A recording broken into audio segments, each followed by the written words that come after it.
नमस्कार, दीप्स किचन मराठीमध्ये मी दीपाली आपलं मनापासून स्वागत करते। चला तर मग आजच्या आपल्या रेसिपीला सुरुवात करूयात। मी इथे वाळलेले हिरवे हरभरे घेतले आहेत आणि हरभरा 7 ते 8 तास पाण्यामध्ये भिजवून घेतला आहे। असे वाळलेले हिरवे हरभरे घेतलेत आणि ते मी पाण्यामध्ये भिजवून घेतलेले आहेत।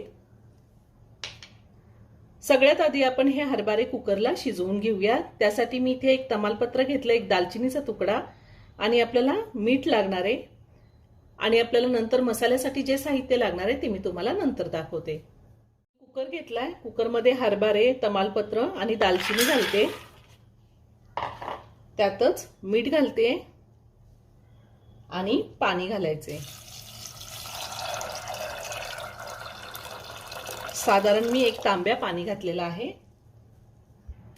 कुकरचं झाकण लावून मी कुकरच्या 4 शिट्ट्या करून घेणार आहे।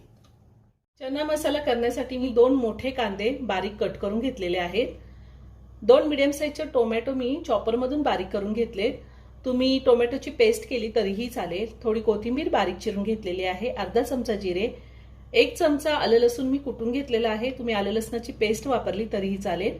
अर्धा चमचा हळद, 1 चमचा धने पावडर, अर्धा चमचा जिरा पावडर, जिरे भाजून त्याची पावडर तयार करून घेतली। 1 चमचा किचन किंग मसाला, किचन किंग मसाला नसेल तर तुम्ही गरम मसाला वापरला तरीही चालेल।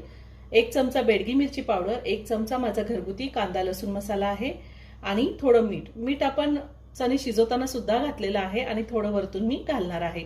आणि चणे सुद्धा आपले शिजवून तयार झालेले आहेत। एकदम छान शिजलाय। 4 शिट्ट्यांमध्ये चणे मी शिजवून घेतलेले आहेत। आता आपण चना मसाला तयार करून घेऊयात।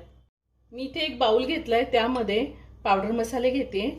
सगळे पावडर मसाले आपल्याला एकत्र करून घ्यायचे। धने पावडर, जिरे पावडर, हळद, कांदा लसूण मसाला, बेडगी मिरची पावडर ही कलरसाठी वापरलेली आहे। तिखटाचं प्रमाण तुम्ही तुमच्या आवडीनुसार कमी किंवा जास्त घेऊ शकता। किचन किंग मसाला। आता यामध्ये मी पाणी घालणार आहे आणि ह्याची चांगली पेस्ट तयार करून घेणार आहे। मी ह्या आधी सुद्धा खूप साऱ्या veg non veg recipe upload केलेल्या आहेत, त्याची लिंक मी डिस्क्रिप्शन बॉक्समध्ये दिली आहे, तुम्ही पाहू शकता।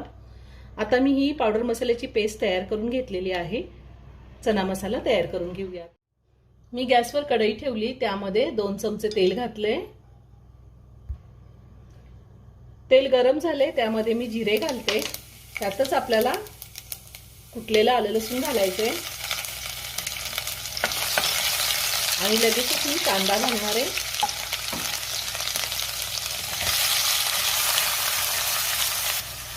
कांदा मी चांगला लाल होईपर्यंत परतून घेणार आहे। कांदा मी चांगला लाल रंग येईपर्यंत परतून घेणार आहे। कांदा चांगला लाल झालेला आहे। आता आपण यामध्ये टोमॅटो घालूया आणि त्याचसोबत मी बारीक चिरलेली कोथिंबीर घालते आणि पुन्हा टोमॅटो मी 2 ते 3 मिनिटं चांगला परतून घेणार आहे। टोमॅटो चांगला मऊ होईपर्यंत मी शिजवून घेणार आहे। साधारण 2 ते 3 मिनिटं झालेली आहे। टोमॅटो मी व्यवस्थित परतून घेतलेला आहे आणि छान मऊ झालाय। आता आपल्याला यामध्ये पावडर मसाल्याची पेस्ट घालायची आहे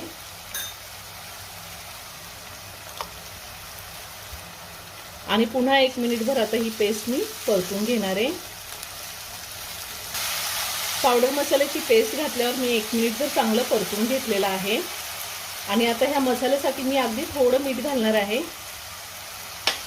मीठ सगळं व्यवस्थित मिक्स करून घेते आणि लगेचच आपल्याला यामध्ये शिजवलेले चणे घालायचे। मी चण्यामधलं तमालपत्र आणि दालचिनी काढून घेतले, पाण्यासहित घालणार आहे मी। आता हे सगळं व्यवस्थित मिक्स करून घेऊया। आता साधारण 10 मिनिटं मी ह्या मसाल्यासोबत चणे पुन्हा एकदा शिजवून घेणार आहे। मी ह्या वाटीनी चणे घेतले होते आणि ते 7 ते 8 तास पाण्यामध्ये भिजत ठेवले होते। तुम्हाला जर रस्सा हवा असेल तर तुम्ही अजूनही पाणी थोडं घालू शकता, पण मी चना मसाला करणार आहे त्यामुळे हे पाणी मी आटवून घेणार आहे। साधारण 10 मिनिटं झालेली आहे आणि आपला चना मसाला तयार करून झालाय। मी असा लपथपीत ठेवलेला आहे। तुम्हाला जर रस्सा ठेवायचा असेल तर तुम्ही पाणी थोडं जास्त घालू शकता। आता वरतून थोडी कोथिंबीर घालते आणि आता हा चना मसाला आपण एका बाउलमध्ये काढून घेऊयात. खूप छान झाला आहे चना मसाला. चमचमीत असा चना मसाला तयार करून झालेला आहे. हा चना मसाला आपण चपाती, पराठा, नान, रोटी किंवा पुरी सोबत खाऊ शकतो. खूप छान लागतो. नक्की करून पहा. व्हिडिओ जर आवडला तर व्हिडिओला लाईक आणि शेअर करायला विसरू नका. रेसिपी आवडली असेल तर कमेंट करून नक्की कळवा. पुन्हा भेटूया अशाच एका छानशा साध्या आणि सोप्या रेसिपी बरोबर. धन्यवाद.